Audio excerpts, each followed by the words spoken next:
Hello my viewers, welcome back to the channel. By the video title, you know what this video is about. Today we're diving into the top 10 offensive players in the draft, who I believe top 10 offensive players in the draft. I'm also going to have a part 2 coming out, which will be the top 10 defensive players. Then part 3, the record after that one, and all on the same day, all in the same session actually, which will be the sleeper players. So be on the lookout for that. So the first thing first, you get the top 10 offensive players in the draft. I'm going to give you that right now, starting with my number 10, of course, Matthew Golden. Matthew Golden, receiver from Texas. As you guys know, he's 5'11". He has crazy speed, 4.2 speed. The man is a burner right there. You know, he had ability to get it down the field, play make, deep threat ability and stuff. He over top of the defense as well. He's probably gonna be a first-round pick. And you better hope the Kansas City Chiefs do not get him. They love getting those fast guys. They find a way to get somebody else to bring him in. But he's gonna be a nice addition. I know a lot of different teams trying to see exactly.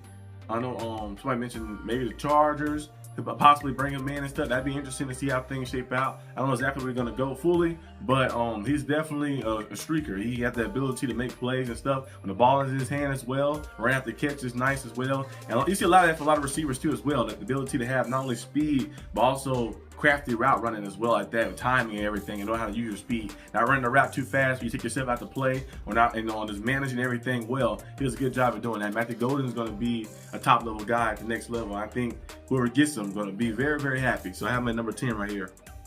At number 9, I have Colson Loveland. You know, tied in, of course, Penn State. He had 500 yards, I think 582 yards last year, 600 something yards the year before. So basically, he's been consistent the past few years. You know, he's has good hands, great hands, a possession catch type guy.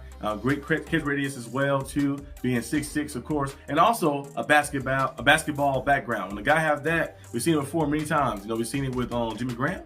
We've seen it with one of my favorite tight ends to watch, and Antonio Gates, who's phenomenal. I love watching Antonio Gates. Antonio Gates was amazing. You know, he get that red zone to throw the ball up to him. He had make plays and come down with it. I think Colson has the ability to be just a dominant just player like that, and also his route running does something apart from a lot of different people as well, being crafty. We seen it last year with Brock Bowers. Brock Bowers' route running was very good. He got into the league, and you see him excel. We've seen it, of course, with all type of different, you know, tight ends and stuff like that, having that ability to be a route runner, like that, excel at doing that and being crafty. Like, you go back even in history, look at Shannon Sharp. When we say he started off as a receiver, and he said since he was very good at getting open, but he was a little bigger, they wanted to make him something else. So they used him as a tight end, and that helped him a lot. You know, able to use his route running ability. Tony Gonzalez and a lot of different other tight ends who had the ability to be very shifty and stuff. Vernon Davis was another one too as well. He was a super athlete like that as well. I think Colson has the ability to be one of those type of guys. If he can get to that maximum level and stuff, and just go out there and just be able to line up wide, be able to line up inside as well, and make a lot of big time plays. So if he's available, hey, you can see him definitely being one of those top tight ends. We've seen it the past few years. Brock Bowers, Kyle Pitts was another one too. Had 1,000 yards his rookie season. He's a guy who looked like a receiver, but he'll be like 6'5", 6'6". He's a tight end. He can play all around the field, and he create mismatches everywhere like that. So I think Colson can definitely be one of those guys. I think the Colts are a team that possibly could maybe draft them to add a tight end to their locker room. Maybe the Chargers as well. There's another team I've seen too as well that's up there in that list, or maybe somebody else before them. You never know. The Broncos might want to get tight end, of course, or they might go running back though. So we have to wait and kind of see. But we'll see exactly what happens with him. But he's number 9 for me. Moving on next, at number 8, I have Luther Burden from Missouri. I mentioned Luther Burden on the channel before. He had his own video on my channel. I was doing a draft analysis. He's just very good. He's a very good player, very good route runner, very savvy and quick. And I know a lot of people talking about the top guys. Of course, talking about a lot of the different individuals around the draft and stuff. I think Luther Burden should definitely be probably a first-round pick. I have him going to the Seahawks on many of my mock drafts I did. I think he's gonna excel wherever he go to because his route running ability sets him apart. I don't care how fast you are in the NFL or like how fast your 40 was, and you can jump like this, but if you can't get open and create separation, you're not gonna be able to shine too often. This man right here can create separation. Luther Burden is one of those crafty type guys. He's on that branch. I'm not saying he's these guys, but I'm saying he's on that branch. Other Antonio Brown types. The guys who can go out there and be crafty and shifty like that, make plays and get open like that, create separation and stuff, and find a way to just beat double teams, you know, man-to-man coverage, and being able to stack the cornerbacks and winning and stuff as well. He's very good at that, very crafty as well. Of course, I think with the Burden gonna be nice. If you whatever team goes to, I think the Seahawks probably be the team to get him, but you never know. Maybe somebody else get him, of course. My Steelers being one of the team to get him at first, but now since we got DK Metcalf, I don't know if the Steelers are still being played for that unless they decide to bring somebody else in and maybe trade George Pickens away one day. I don't know, but we have to wait and see. But Luther Burden is definitely a top guy, so I have number 8 on my list of the top 10 offensive player. At number 7, I have Kelvin Banks, offensive tackle, of course, from Texas. As you guys know, there's a lot of offensive tackles in this draft. I think I have 3 of them on my list like that. A lot of these guys are just very good, very good like that. And you're one of those top guys, of course, you got to deal with all the big time players in the league, the edge rushers that's coming to you, and they're going to try to attack you and stuff as well. There's a lot of big time names in this league, but he's very good, of course, at pass protection. I think the Dolphins will definitely benefit from him. I think Teron Armstead just retired from the Dolphins. So having a guy like this who's very good in pass protection and who's also athletic like that, having an offensive tackle who's athletic, who can also get out there and when the edge rusher coming in wide, who has the IQ and the ability to adjust himself, technique, good forward and pass protection and stuff, and solid in the run game as well, and being able to get to the next level and make plays and make things happen. Kevin Banks, I think he has a lot of potential to be nice. I don't think he's the top offensive tackle in the draft. Maybe the second or third guy, kind of debatable a little bit, depending on where you have the guys. But I think he definitely is going to be a big-time player for whoever drafts him. I think the Dolphins should definitely be in play for him because, that'd be a good replacement right there. Or maybe the Texans. The Texans might trade up. They did trade away Larry Tunsil, so we'll see what happens with that. But Kevin Banks is number 7 on my list. Number 6 on my list is, if I can pull it up. We had number 6. Oh, number 6 I had Armand Mebo from Missouri, another offensive tackle. So I think they have all the offensive tackles in the row. No, I only had 2, okay.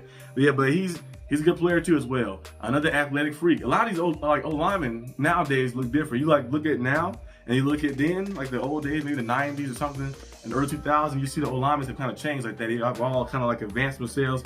So look at a guy like Armand, has very good fluid and good body control, being able to match what the pass rusher is doing or stuff like that, being able to match that and stuff, having high IQ. A lot of these guys have great IQ and stuff. We can recognize what the defense is doing, but pick up blitzes.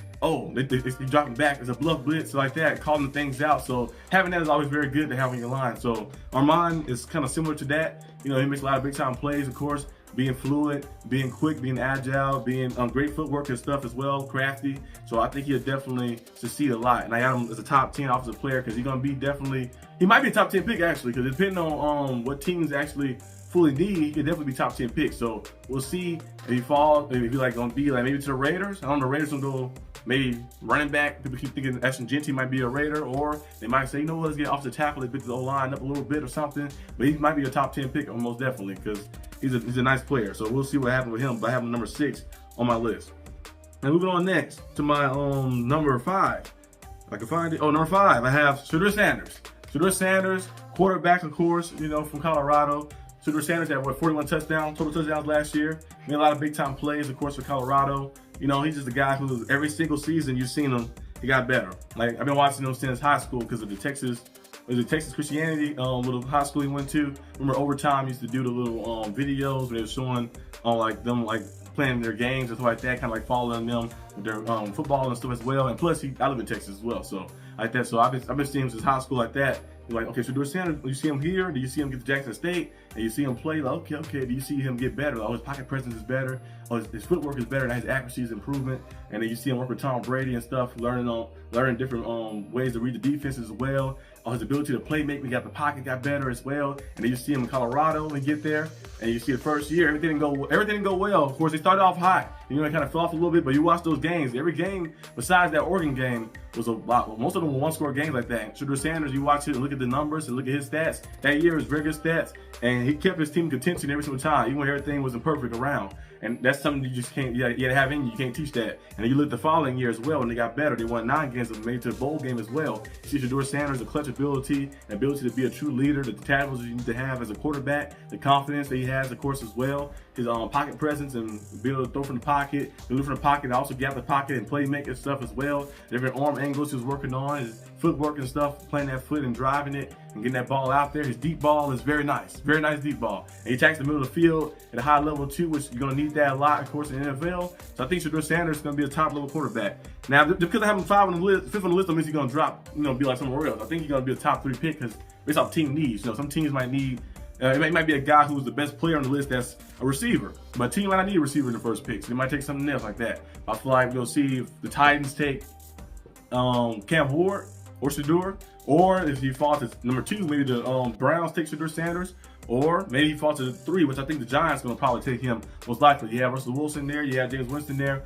Shedeur Sanders go there. You can learn a lot from those guys and stuff as well. And then maybe the following season, he can probably take over some things a little bit. So we have to wait and kind of see what goes on and who draft who's. But Shedeur Sanders is definitely a top 5 offensive player in his draft. Moving on to number 4. Number 4, I have Torium McMillan, or AKA T-Mac. You know, T-Mac from Arizona, of course. As you guys know, he's a big receiver.